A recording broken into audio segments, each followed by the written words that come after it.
Le point complet de l'actualité. À toutes et à tous, bonsoir. Bienvenue. Voici les titres. 60e session du Conseil des droits de l'homme. La Guinée participe aux assises. On note avec satisfaction l'adoption par l'ensemble des parties prenantes du rapport de la Guinée issu du 4e examen périodique. Pas seulement, des engagements sont réitérés.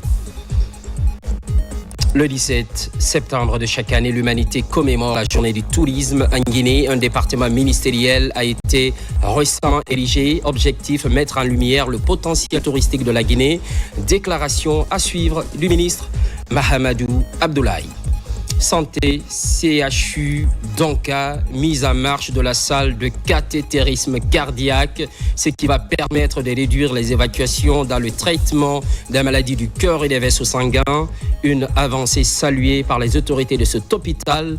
C'est tout pour les titres.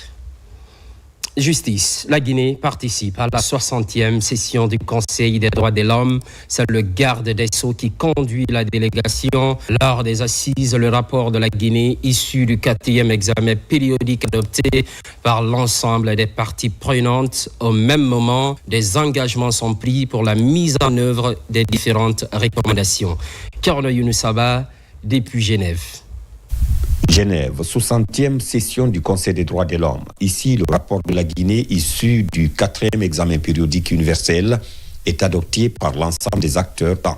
Ceci au regard du contenu du document et des réformes engagées en matière des droits de l'homme. En mai 2025, 257 recommandations avaient été faites à la Guinée, en vue non seulement de consolider les acquis, mais aussi permettre la poursuite de l'irréversible marche vers la construction d'un État de droit. Le 2 mai 2025, à l'occasion de la conclusion de l'examen de mon pays, j'avais sollicité et obtenu que ma délégation, en dépit des pleins pouvoirs dont elle était détentrice, puisse raisonnablement se référer à tous les acteurs locaux, institutionnels, politiques et sociaux avant de se prononcer sur les différentes recommandations. C'est dans ce sens qu'à notre retour au pays, au moyen d'un atelier national, une vaste campagne d'information et de sensibilisation sur les recommandations a été efficacement menée. Ainsi, à l'issue de cet exercice, 246 recommandations ont été acceptées sur les 257 et 11 autres ont été notées.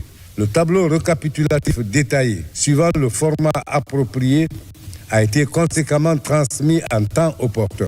Compte par le garde des Sceaux, ministre de la Justice et des Droits de l'Homme, la délégation guinéenne à cette rencontre de haut niveau réitère la volonté du gouvernement à œuvrer continuellement pour la protection et la promotion des droits de l'homme.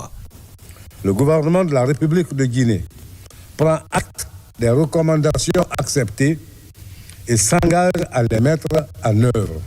Les défis en matière de droits de l'homme méritent d'être relevés, car ils sont des impératifs qui s'imposent aux différents gouvernements. L'absolue condition de la paix et de la justice demeure les droits de l'homme. Le combat pour leur effectivité est un combat pour la dignité humaine, la liberté et la justice pour chaque citoyen. C'est avec honneur et détermination que mon gouvernement mènera ce combat en comptant sur de précieux soutiens et l'accompagnement de tous. La quasi-totalité des États ont demandé à ce que le rapport de la République de Guinée soit adopté par consensus au regard des résultats obtenus, au regard de ce que la Guinée a présenté, mais aussi au regard du fait que la délégation guinéenne n'a occulté aucun sujet. Nous avons dit ce qui va, nous avons dit ce qui ne va pas, et c'est cette forme de reconnaissance des réalités guinéennes qui a fait effectivement que les États partis ont reconnu que le gouvernement guinéen est en train de faire des efforts en matière de promotion et de protection des droits de l'homme. À Genève, la République de Guinée enregistre un autre résultat dans sa marche vers la consolidation de l'état du droit. Cette étape confirme l'engagement du gouvernement à répondre aux attentes de tous en matière de respect des droits humains. De Genève, retour au pays, session ordinaire du Conseil des ministres du WASCAL, entendez Centre Ouest africain des services scientifiques sur le changement climatique et l'utilisation adaptée des terres. Conakry abrite la 6e édition. On retrouve plusieurs délégations venues de la sous-région. C'est le Premier ministre, chef du gouvernement, qui préside la rencontre. Ali Kamara, compte rendu. En cette période de défis climatiques, la coopération régionale est plus que jamais cruciale. C'est dans cette optique que s'est ouverte ici à Conakry la 6e session ordinaire du Conseil des ministres de WASCAL, le Centre ouest-africain de services scientifiques sur le changement climatique et l'utilisation adaptée des terres. Le siège est à Accra avec son centre de compétences basé au Burkina Faso et de réunion de haut niveau pour décider de l'avenir de la résilience climatique en Afrique de l'Ouest.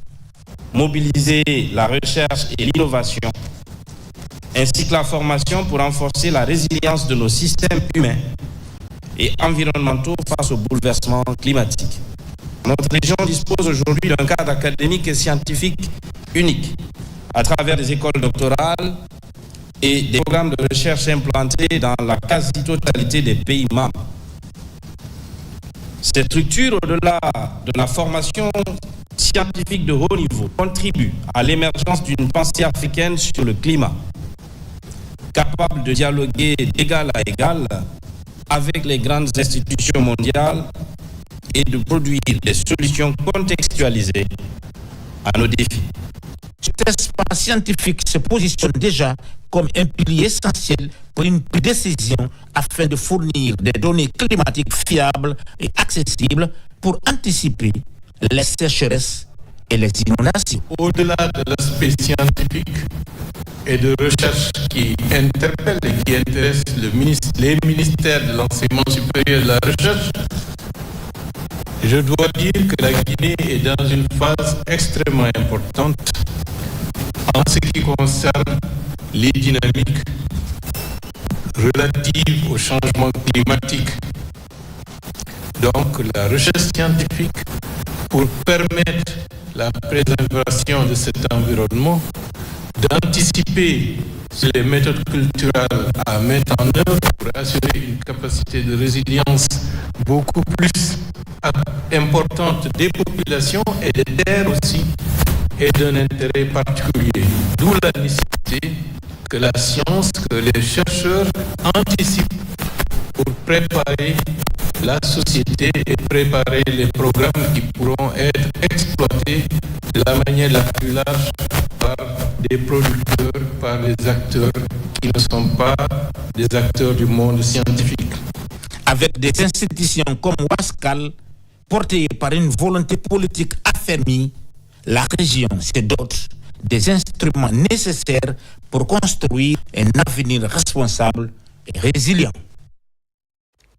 On enchaîne avec cette feuille d'audience à la primature. Le chef du gouvernement reçoit la délégation du groupe des 5 composé des représentants des Nations Unies, de la CEDEAO, de l'Union européenne, des États-Unis et de la France. La rencontre s'inscrit dans le cadre du dialogue permanent entre la Guinée et ses partenaires. Ousmane Bangoura. Au palais de la Colombe, le Premier ministre, chef du gouvernement, a conféré avec la délégation du groupe des 5, conduite par Mme Christelle Younes, coordinatrice résidente du système des Nations Unies en Guinée. Une rencontre qualifiée de décisive au lendemain du référendum constitutionnel du 21 septembre. Au menu des échanges, les prochaines étapes du retour à l'ordre constitutionnel, mais également les perspectives économiques du pays. La récente notation financière obtenue par la Guinée a été largement saluée par la communauté internationale.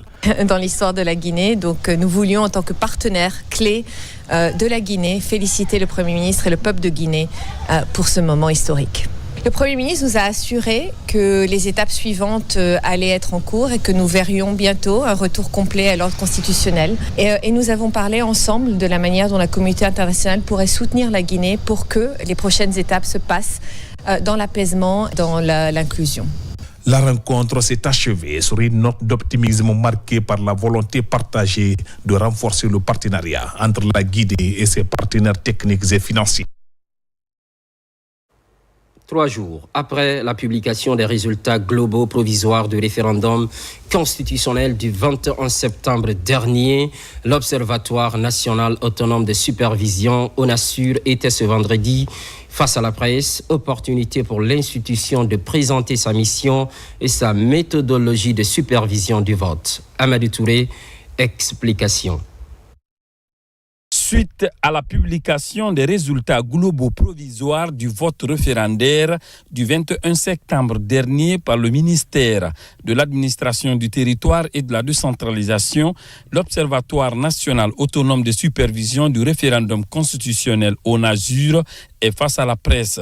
Objectif, présenter la mission de cette institution de supervision du scrutin conformément aux articles 11 et 16 de la loi référendaire. Ces missions incluent la supervision du déroulement du processus électoral, le suivi du respect du chronogramme, la vérification de la disponibilité et de la conformité du matériel électoral, l'observation du scrutin, du dépouillement et de la centralisation des résultats, la transmission d'un rapport général aux autorités compétentes. Il faut reconnaître et saluer la mobilisation effective des populations guinéennes dans ce processus de vote le jour du scrutin. Premièrement. Deuxièmement, la non-violence, le comportement pacifique dont les Guinéens ont fait preuve mérite d'être signalé. Le présent point de presse a également été une occasion pour les 11 membres de l'organisation de présenter aux journalistes la méthodologie utilisée par l'organisation dans le cadre de la supervision du référendum constitutionnel. Nous avons réussi donc à mettre en place un système numérique qui nous a permis de travailler, de recenser les personnes, de les former, comme l'a dit tout à l'heure l'intervenant, de leur montrer comment utiliser l'outil. Et je vous assure que pendant 48 heures, personne n'a dormi. Nous avons procédé à la création d'une plateforme de collecte et de traitement des données électorales. Donc, en réalité, on avait un QG qui nous permettait, à travers les membres de l'organe, d'obtenir de nos superviseurs déployés sur le terrain toutes les informations, toutes les données électorales en vue de leur traitement. Et puis, Journée mondiale du tourisme, c'est le 17 septembre de chaque année. Je vous le disais à l'entame de cette édition. Récemment, un département ministériel est érigé afin de mettre en avant le potentiel touristique de la Guinée. Ces 2 mois, ce qui a filtré de la réaction du ministre Mahamadou Abdoulaye Diallo. Extrait. Tourisme et transformation durable, c'est le thème retenu cette année pour célébrer la Journée mondiale du tourisme. Un secteur pourvoyeur d'emplois et de devises par excellence. Déjà, le gouvernement est à pied d'œuvre pour valoriser le potentiel touristique pour faire du secteur un moteur de croissance inclusive. L'occasion pour le ministre de relever certains chantiers en cours de réalisation.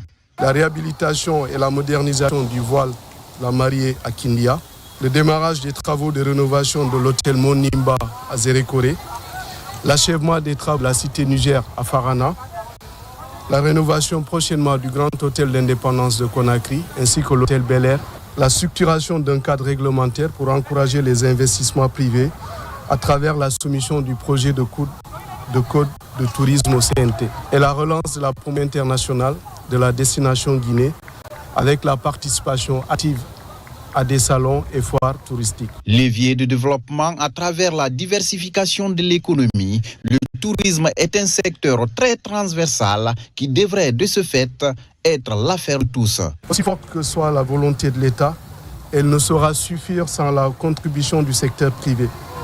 Le tourisme est un secteur d'investissement, d'innovation et de partenariat. C'est pourquoi je lance un appel solennel aux entrepreneurs guinéens, aux investisseurs étrangers, aux institutions financières, aux jeunes porteurs de projets et surtout à la diaspora guinéenne, investissez dans le tourisme guinéen. Les opportunités sont immenses. La construction d'infrastructures hôtelières, de lodges et hébergements écotouristiques, le développement de circuits de randonnée et de découverte, la valorisation des sites historiques et culturels, la mise en place d'agences de voyage et de tourisme moderne, l'innovation dans les circuits et les services numériques liés au tourisme. Le ministre a aussi lancé un appel à chaque citoyen à jouer sa partition en devenant ambassadeur de la destination Guinée. C'est dans un commentaire signé Ousmane Ba. À présent, gestion du foncier en Guinée. Poursuite des réformes à la matière dans la région de Kankan précisément. Le ministre de l'Habitat rencontre les cadres préfectoraux et chefs de section sur les nouvelles dispositions liées aux réserves foncières. En bonne place, le corridor du projet minier Simandou. Moussa Kouyaté. Dans le cadre de la mise en œuvre du programme de développement socio-économique durable et responsable de Simandou 2040, le gouvernement met un accent particulier sur la création et la sécurisation des réserves foncières. Le projet minier Simandou constitue à ce titre un axe stratégique. Avec la décision du ministère en charge du foncier, de réserve 15 km au moins sur l'ensemble du corridor ferroviaire comme patrimoine foncier de l'État. En séjour dans la région de Kankan, le ministre de l'Habitat a réuni les directeurs préfectoraux et les chefs de section des services de l'habitat venus de toute la région. Nous avons réitéré l'engagement du gouvernement à la préservation de tous les domaines de l'État et invité l'ensemble des services de l'habitat à continuer l'immatriculation de toutes les réserves foncières de l'État, mais également des équipements collectifs, afin que désormais des domaines de l'État ne sortent plus du portefeuille de l'État au détriment des individus. Nous avons rappelé au cadre non seulement des services de l'urbanisme, mais également à l'ensemble des cadres régionaux et préfectoraux présents l'obligation du respect de la hiérarchie qui fait des gouverneurs, des préfets et des sous-préfets les seuls responsables de l'administration publique dans les régions, dans les préfectures et les sous-préfectures. Au-delà du projet Simandou, les autorités réaffirment la volonté du gouvernement de préserver tous les domaines de l'État, mais aussi d'accélérer l'immatriculation des réserves foncières à travers le pays. Je comprends maintenant que l'État peut attribuer un domaine à quelqu'un pour un usage. Quand l'usage n'est plus là, le domaine ne t'appartient pas comme propriété exclusive. Tu peux l'utiliser momentanément pour un besoin et qu'après, si tu changes d'utilisation, l'État peut reprendre. Le ministre a montré, lui il est à Conakry, mais tout ce qui se passe dans la région, ça doit passer par le gouverneur. Tout ce qui doit se passer dans la préfecture, ça doit se passer avec le préfet. Et dans la sous-préfecture aussi, c'est la même chose avec le sous-préfet. Si tout le monde connaît ce qu'il doit faire, il n'y aura pas de problème. Avec le projet Simandou comme levier de développement, les autorités entendent garantir une gestion rigoureuse des réserves foncières tout en renforçant la confiance des populations dans la vision d'un avenir mieux structuré et partagé. Pendant ce temps, révision de la politique nationale du secteur privé, il est essentiellement question de redéfinir les axes stratégiques et les priorités. La rencontre s'étend sur 2 semaines et dans un contexte de refondation avec le programme Simandou. Karim Kamara. Depuis 2018, la Guinée a adopté une lettre de politique nationale de promotion du secteur privé. 7 ans après, un regard neuf est jeté sur cette politique qui ne répond plus aux défis d'aujourd'hui. Au ministère de l'Industrie et des PME, l'on pense qu'il est nécessaire de dépoussiérer cet outil. Sous la houlette de la Direction nationale de la promotion du secteur privé, c'est parti pour les travaux de la commission de révision de la dite politique. Nous sommes aujourd'hui dans la mise en œuvre du programme Simandou 2040. La ministre de l'Industrie et des PME, Dr Diaka Sidibé, nous a donc instruit de réviser la politique nationale de la promotion du secteur privé en tenant compte aujourd'hui de l'élan nouveau qu'a pris la Guinée, en dotant notre secteur privé de tous les moyens et instruments possibles afin qu'ils puissent prendre leur place dans l'échiquier économique international et surtout sous-régional. Pendant près de 3 semaines, ces acteurs se pencheront sur la redéfinition des axes stratégiques et les priorités pour un secteur privé performant. Les travaux vont porter sur la proposition d'un cadre d'orientation, d'organisation, de classification, de structuration et de soutien. La notation inaugurale B+, avec perspective stable de la République de Guinée, par l'agence de notation standard N-Porsche, est un signal fort de ce talent de croissance de notre pays. La politique nationale doit pouvoir également répondre aux aspirations de toutes les forces économiques du pays, des grandes entreprises aux PME, ensemble par les artisans, les agriculteurs, les commerçants, les investisseurs nationaux et étrangers. Au-delà de cette révision, la Commission nourrit aussi l'ambition d'élaborer une stratégie opérationnelle afin que la politique nationale de promotion du secteur privé se traduise en actes. Au même moment, formation certifiante en excellence opérationnelle. Elle est centrée sur la gestion des ressources et la démarche qualité. La session intéresse plusieurs entreprises guinéennes avec pour seule ambition rehausser le niveau de performance. Moussa Komara, Quintessence. Derrière ces regards attentifs, un défi, apprendre à produire mieux, plus vite et avec moins de gaspillage. Dans cette salle, chaque concept étudié est une arme contre l'inefficacité et la perte de compétitivité. Cette formation va bien au-delà de la théorie. Elle plonge les participants dans des cas pratiques, leur donnant les outils pour transformer leur entreprise en véritable machine de performance. La semaine dernière, nous avons lancé une première session certifiante en gestion des projets et aujourd'hui, nous lançons la deuxième session en excellence opérationnelle au bénéfice du top management. Dans un monde où la compétitivité se gagne au détail près, ces chefs d'entreprise et cadres guinéens cherchent plus qu'un simple certificat. Ici, l'excellence opérationnelle n'est pas qu'un concept. C'est une méthode concrète qui permet de garantir un niveau de qualité irréprochable. C'est un levier stratégique pour les managers pour gagner l'engagement à la fois professionnel et émotionnel de toute l'équipe pour qu'on puisse coordonner nos actions et agir en synergie vers l'atteinte des objectifs, qu'ils soient de court terme, de moyen terme et même de long terme. Avec nos formateurs, je suis sûr qu'à l'issue de cette formation, nous pourrons peut-être améliorer nos qualités opérationnelles vis-à-vis de nos clients, vis-à-vis de toutes nos relations en banque. À l'issue de cette session de 5 jours, les bénéficiaires repartiront avec des compétences certifiées, mais surtout avec une vision renouvelée, faire de la qualité et de la rigueur une culture d'entreprise. Au niveau de l'enseignement supérieur, une université franco-arabe est en gestation. Ce temple du savoir sera logé à Mamou, une bonne nouvelle pour les passionnés de la culture islamique. Mamadou Patebalde, correspondance. Pour la première fois, Mamouville Carrefour est en voie de se doter d'une université franco-arabe. L'ONG Les Acteurs de Développement Local en Guinée, Adelgui, s'apprête pour la réalisation de ce projet ambitieux de l'objet de promouvoir le système éducatif dans la région. Cette université que nous comptons construire ensemble main dans la main sera une institution à vocation islamique, mais moderne, car dotée de filières qui permettrait de former les étudiants dans les domaines de la santé, du BTP, de la comptabilité, de l'agriculture, de l'élevage et tant d'autres. Nous aspirons tous au développement de cette ville, de cette commune.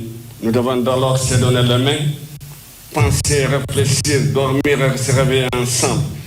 Chacun pour ce qu'il doit poser sa petite pierre pour construire cet édifice qui nous est commun, qui est la paix commune urbaine de Mamou. La réalisation de cette institution d'enseignement supérieur moderne franco-arabe qui sortira bientôt de terre permettra à coup sûr d'offrir un meilleur cadre de vie et d'apprentissage aux apprenants. Nous sommes convaincus que cette université, une fois réalisée, constituera une référence nationale et sous-régionale, non seulement par la qualité de son enseignement, mais aussi par son apport au rayonnement scientifique et culturel de Mamou. Après cette cérémonie de lancement, les autorités et les initiateurs se sont rendus sur le site qui va abriter ce temple du savoir situé au quartier Koumi, dans la commune urbaine de Mamou. Cette autre bonne nouvelle, et c'est pour les administrateurs territoriaux en bonne place, les sous-préfets de la circonscription de la baie, ils reçoivent des véhicules de commandement, une manière d'être plus proche des populations locales. Sarafidine Diallo, Diaré Diallo. À la baie, les 17 lauréats des examens nationaux reçoivent leur kit informatique. Une cérémonie solennelle qui réunit autorités locales, parents et proches venus célébrer l'excellence scolaire et engager la jeunesse vers le numérique. Utilisez ces outils avec responsabilité.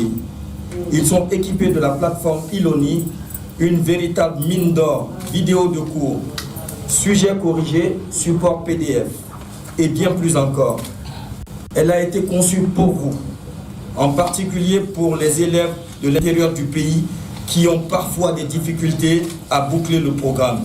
Ces cadeaux vont nous permettre de continuer dans notre apprentissage, de faire des recherches, de continuer à progresser. Ces tablettes et ordinateurs offerts par le ministère des Télécommunications et de l'économie numérique à travers l'ANSUTEN visent à favoriser l'inclusion numérique dans les écoles. Nous sommes satisfaits dans la mesure où cette distinction vient à point nommé, ça engage sur le terrain une compétition saine vers l'excellence. Comme chaque année, l'ANSUTEN distribue 170 kits informatiques à travers les 8 régions du pays. Une initiative qui stimule l'émulation entre élèves et renforce l'apprentissage de l'outil informatique, aujourd'hui indispensable à la réussite scolaire et professionnelle.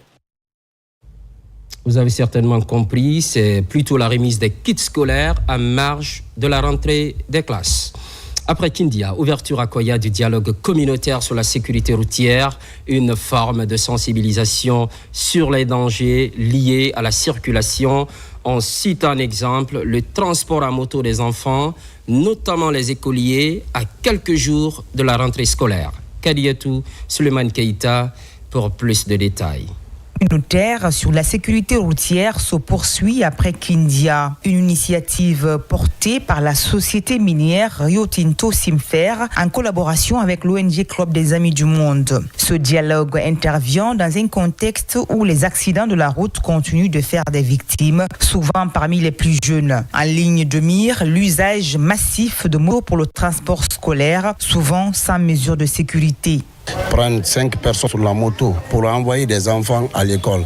Et tandis qu'ils payent cher l'école pour qu'ils ne prennent pas beaucoup de motos pour transporter leurs enfants à l'école pour éviter des accidents. Donc aujourd'hui, l'ONG est venu pour le dialogue sécurité routière. Nous, les syndicats moto-taxi, nous sommes contents à plus d'un titre. Pour inverser cette tendance, des solutions à court et long terme sont envisagées à l'approche de l'ouverture des classes.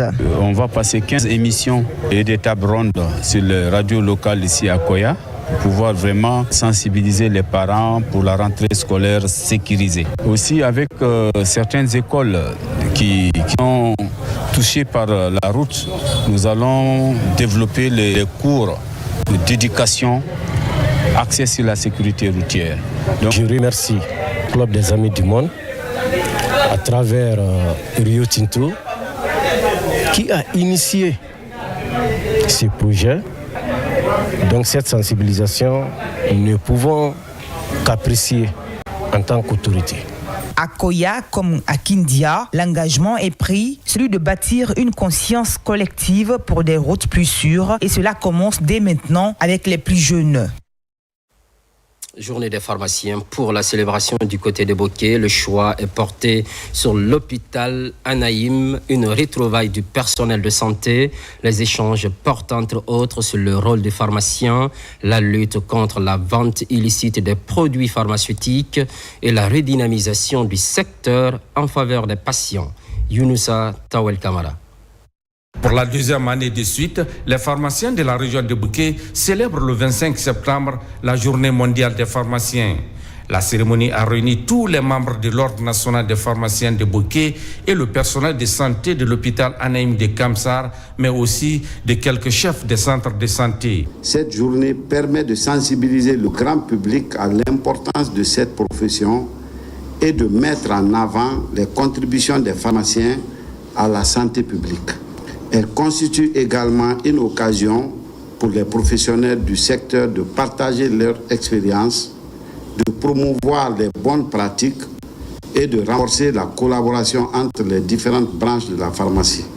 Les pharmaciens de la région de Bokeh contribuent à la santé publique par plusieurs moyens, notamment la prévention et l'éducation sanitaire. Ils jouent également un rôle clé dans la sensibilisation de la population sur des comportements favorables à la santé, en relayant des campagnes de santé publique et en fournissant des outils éducatifs. Au cours de la présentation du thème, un accent particulier est mis sur la bonne utilisation des produits pharmaceutiques et les enjeux de l'automédication. Le thème de cette année, Pensée santé, pensée pharmacien, vient nous rappeler à quel point le rôle du pharmacien est essentiel. non seulement dans la chaîne de distribution des médicaments, mais aussi dans l'éducation sanitaire. Au terme de la cérémonie, les membres de l'Ordre national des pharmaciens de Boké ont procédé à la remise d'un stock de produits pharmaceutiques aux 2 structures sanitaires de Kamsara. Il s'agit du centre de santé militaire et le centre de santé de Kassapon en haute banlieue de la commune rurale.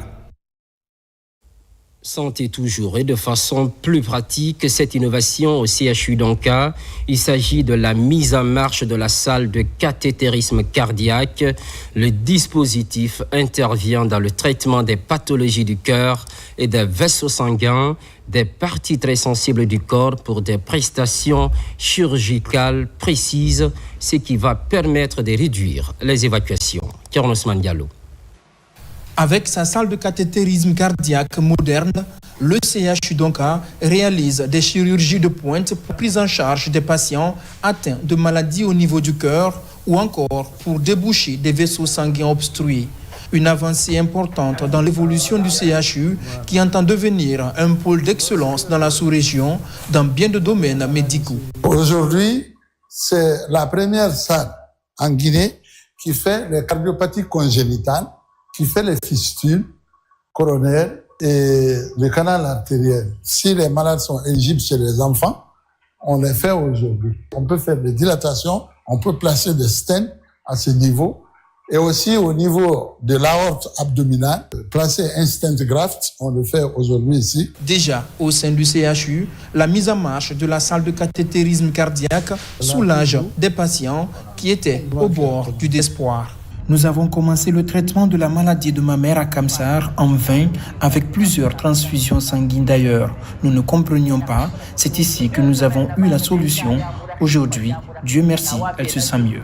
Il est de notre mission de donner des services spécialisés afin de diminuer les évacuations sanitaires. Nous nous sommes alliés à des partenaires compétents pour s'assurer du transfert de compétences à nos spécialistes et donner des services hautement qualifiés ici en Guinée.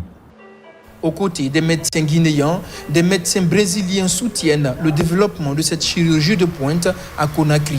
Avec l'opérationnalisation effective de la salle de cathétérisme cardiaque du CHU d'Anka, l'hôpital est aussi appelé à recevoir des malades de la sous-région. Sport foot éliminatoire de la Coupe du Monde au mois d'octobre prochain. La Guinée joue la 9e et 10e journée.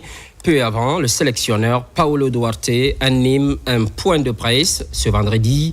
Il publie la liste des 25 joueurs convoqués les 9 et 14 octobre, respectivement, contre le Mozambique et le Botswana. Djibril Kamara. Cette fois-ci, la nouvelle configuration de l'équipe nationale pour la suite des éliminatoires de la Coupe du Monde 2026. On peut compter 3 gardiens, 7 défenseurs, 7 milieux et 8 attaquants qui sont convoqués. Parmi ces joueurs, 3 nouveaux. Lamine Diaby Fadiga de Jazielo, Nia Bialystok, un club de la première division polonaise, Jocelyne Diané de Bastia en France et Abdou Karim Traoré de Leuven, Belgique. Premier, Osman Kamara, gardien. Soumala Sila, Moussa Kamara, Madiou Keita, Mokhtar Diakabi, Antoine Conté, Mohamed Souma, Dembo Sila, Sekou Sila, Isiaka Sila, Ibrahim Kamara, Alassane Bengora, Mori Konaté, Jocelyn Janet, Abdoulaye Touré, Morlaye Sila, Sedouba Sissé, Yadali Diaby, Osman Kamara, Salifou Souma, Aliou Baldé, Bachir Bangora, Abdou Karim Traoré, Lamine Fadiga et Serou Kirassi. Ça sont 25 joueurs disponibles et choisi pour cette confrontation. Dans son ambition de mener à bien sa mission à la tête du Syrie national de Guinée, Paolo Duarte compte sur l'apport de joueurs engagés, surtout les joueurs du championnat guinéen. Dans la poule G, seule l'Algérie a 19 points, Mozambique et l'Ouganda ont 15 points chacun. La Guinée, 4e avec 11 points, compte sur ses chances pour être parmi les 4 meilleurs. 2e. L'actualité évolue en Guinée, notre paradis, terre de richesse et d'innovation. Les programmes se poursuivent, constante fidélité à toutes et à tous. À très vite.